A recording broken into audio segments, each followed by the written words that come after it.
필라델피아 반도체 지수 형태에서 브로드컴의 주가 상승은 의미 있는 흐름에서의 모습이라는 거죠. 상당히 반도체 업종 전반에 있어서 긍정적으로 작용할 수 있는 내용이다. 일단은 장비주들은 긍정적으로 보셔야 된다. 최근에 많이 올라온 중국 장비주들이 전공정단 완전 소외받았던 뭐 원익 IPS, 테스, 유진테크 이제 갑자기 이제 반도체 쇼티지 난다고 하니까 유리기판 얘기가 나오기 시작해요. SK 하이닉스 납품이 이제 임박했다. 뭐 ISC라든지 뭐 리노공업이라든지 그다음에 지금 한솔케미칼도 생각보다 많이 올라왔거든요. 그러니까 이제 이게 전반에 거친 훈풍이 나오기 시작했다. 알리바바가 AI 칩 네. 생산하면서 네. 여기에 대한 반응도가 진행됐고 여기에 대해서 엔비디아를 비롯한 각계 종목들의 흐름들이 하향화가 되고 있어요. 예. 근데 이 부분은 크게 우려할 만한 상황은 아니라고 보고 있어요. 왜냐하면 알리바바의 AI 반도체 칩 생산은 이제 중국 내 수용되는 그 한계가 있거든요. 전 세계 데이터 센터가 대략 한 12,000개 정도가 있다라고 합니다. 이 중에서 미국 기업이 보유한 데이터 센터가 6,000개 이상이라고 해요. 다시 말해서 네. 미국 기업이 전체 글로벌리 데이터 센터 60% 수준에서의 보유를 하고 있어요. 그리고 2등이 어디냐? 여기서는 중요한 건 2등이거든요. 2등이 독일입니다.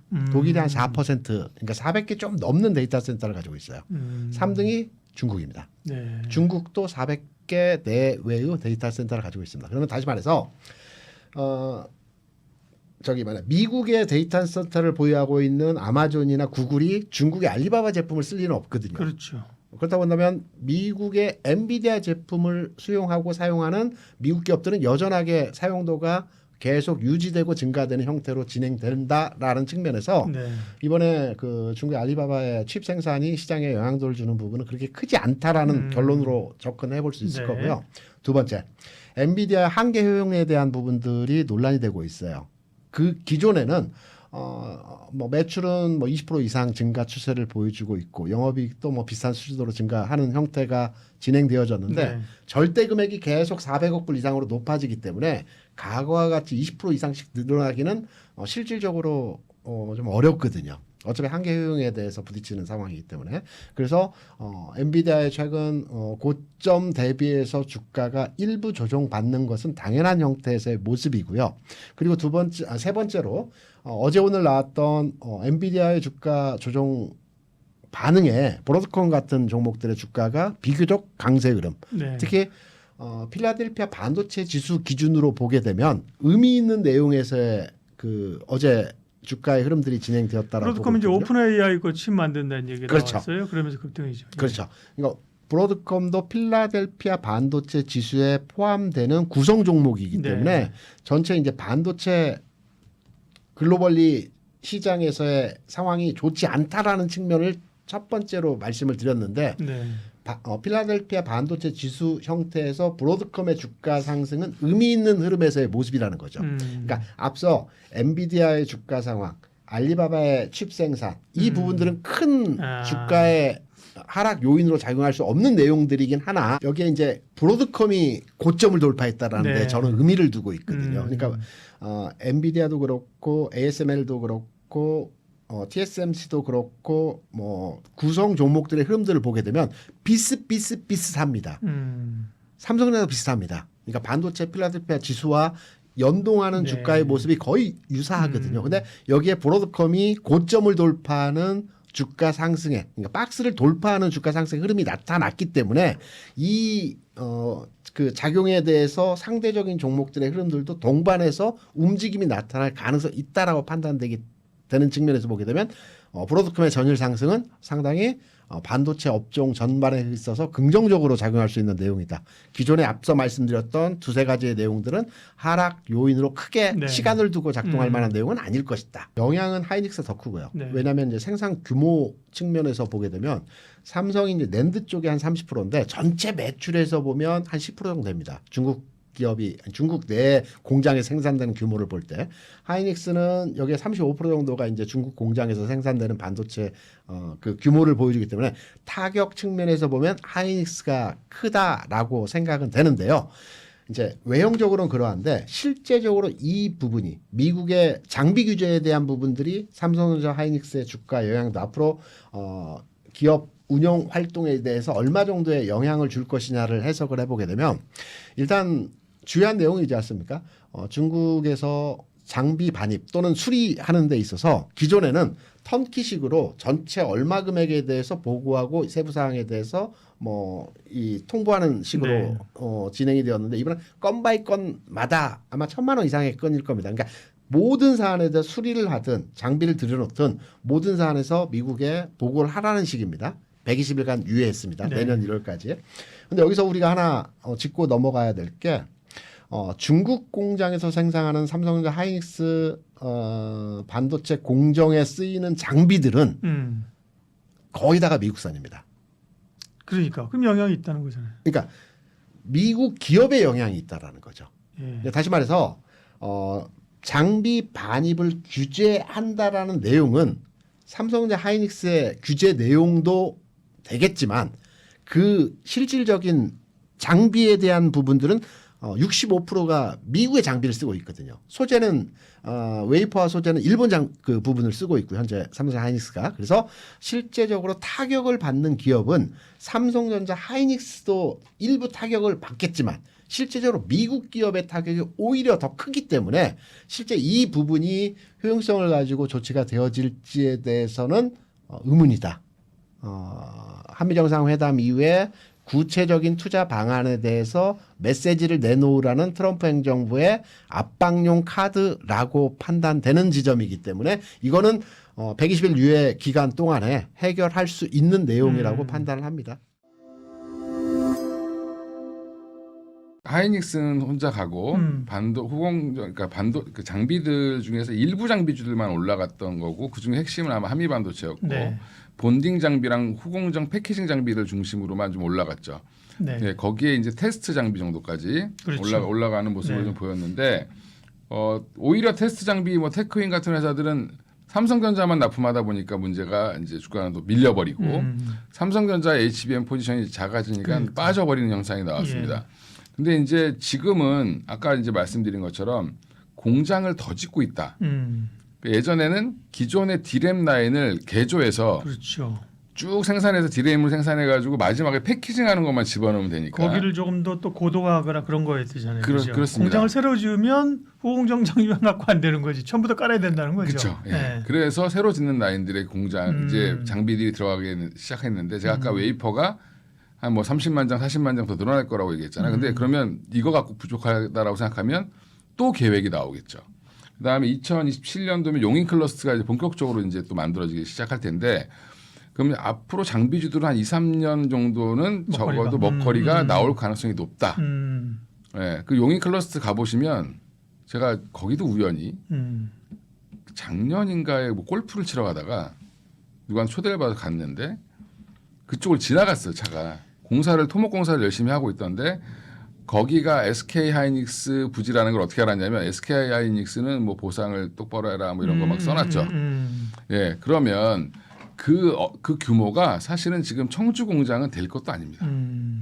그래서 지금 뭐 전기 문제 이런 것들이 좀 나오고 있는 게 그런 거고 삼성도 그쪽에다 또 평택에 의해서 용인 쪽에 또 짓는다고 하니까 일단은 장비주들은 긍정적으로 보셔야 된다. 그래서 최근에 많이 올라온 종류 장비주들이 후공정 장비들은 생각보다 안 움직였어요.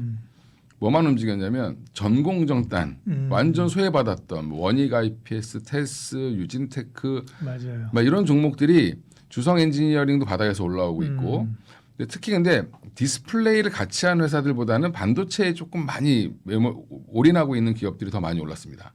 매출 비중이 높은 회사들이. 그래서 그리고 거기에 최근에 뭐 소켓 테스트 소켓 관련된 종목들은 뭐 ISC라든지 뭐 리노공업이라든지 그다음에 지금 한솔케미칼도 생각보다 많이 올라왔거든요. 그러니까 이제 이게 전반에 거친 훈풍이 나오기 시작했다.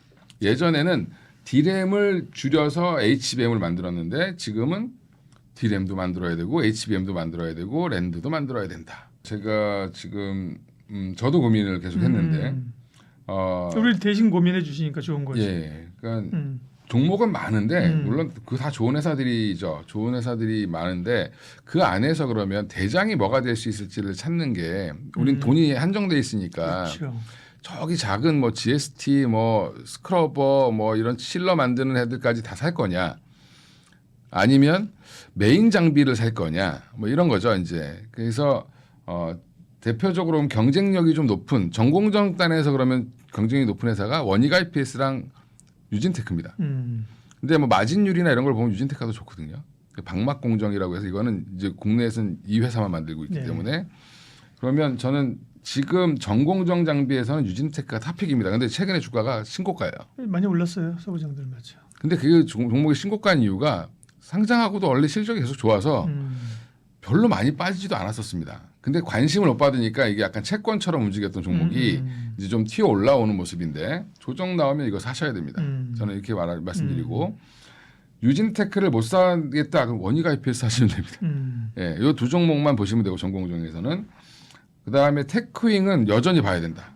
HBM이 죽는 게 아니라고 제가 말씀드렸잖아요. 그렇죠. 예. 네, 테크윙은 그동안 기다렸던 SK 하이닉스 납품이 이제 임박했다. 9월 15일자로 공식 발표를 했습니다. SK 하이닉스 콜테스트 통과. 그래서 푸브 프로보카드? 이게 발음이 항상 큐브 프로보. 큐브 프로보. 이 바로 큐브 프로보. 방송을 그렇게 하면서 말을 얘기해도 꼬이는데 큐브 프로보라는 장비를 삼성전자에는 애진작에 통과해서 납품을 했어요. 근데 문제는 삼성전자가 검사 장비예요? HBM용 검사 장비입니다. 원래 테크윙은 D램 쪽에서도 핸들러 장비라고 해서 검사 장비를 잘 만드는 회사예요. 근데 이거를 HBM 쪽으로 확대를 한 건데 그럼 핸들러도 좋겠죠. 핸들러는 이미 이 3사에 다 납품을 다 하고 있습니다.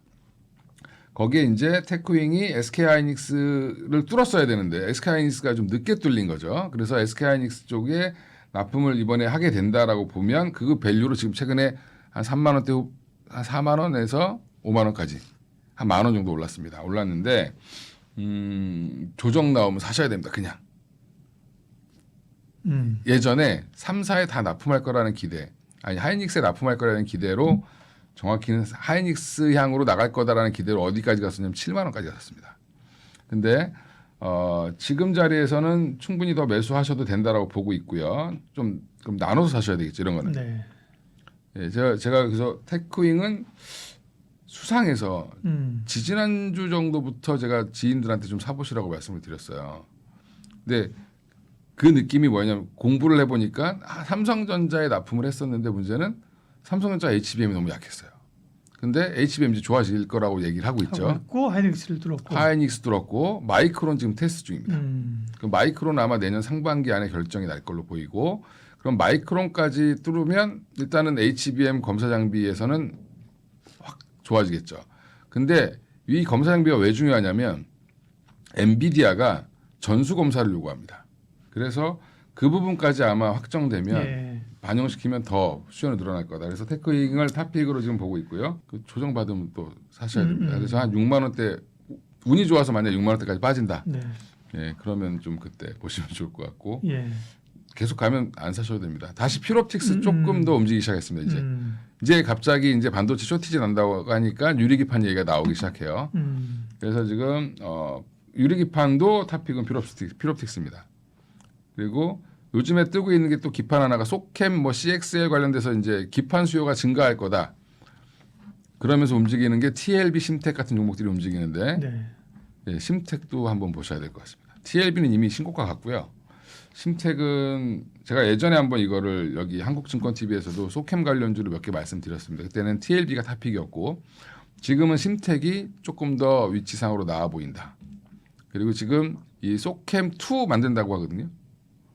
그 엔비디아에서. 그래서 소부장에서 기판 쪽은 뭐 심텍, 이스페타시스, 장비는 제가 딱 두 개 말씀드렸죠. 테크윙, 유진테크. 지금이 상승장이라고 생각하면 그리고 상승 추세의 종목이라고 하면 음봉이 나올 때 사셔야 됩니다. 왜냐하면 상승 추세에서도 항상 조정이 있으니까 조정이 단기 조정은 나오거든요. 네. 근데 음봉이 나올 때 어제도 하이닉스가 빠졌어요 많이. 그렇죠. 어제 3%가 빠졌죠. 예, 어제도 사야 됩니다라고 얘기했는데 못 사죠. 오늘 오르면 사고 오늘 오르면 그거면 또 사고 싶죠. 그렇죠. 예, 근데 그거를 이겨내야 일단 낮은 가격에 사야. 그렇죠. 예, 조금이라도 싸게 사야. 포지션이 유리해지는 거죠. 예, 위로 올라가면 맞아요. 복리 효과가 더 커집니다. 네, 네. 예, 그리고 내가 좀 중간에 좀 잡음이 있더라도 기다릴 수가 있죠. 보통 한 50% 이상 수익 나신 분들은 조그마한 변동성에 그닥 그렇게 흔들리지 않으세요. 예. 근데 이제 한 10% 20% 수익 나다가 빠지면 화나는 거죠. 그렇죠. 이거 마이너스 가는 거 아니야? 예. 차라리 아예 요즘 분들 제가 보니까 개인분들은 사서 한 5% 물려서 시작하는 걸 좀 마음이 편해하시는 것 같아요. 예.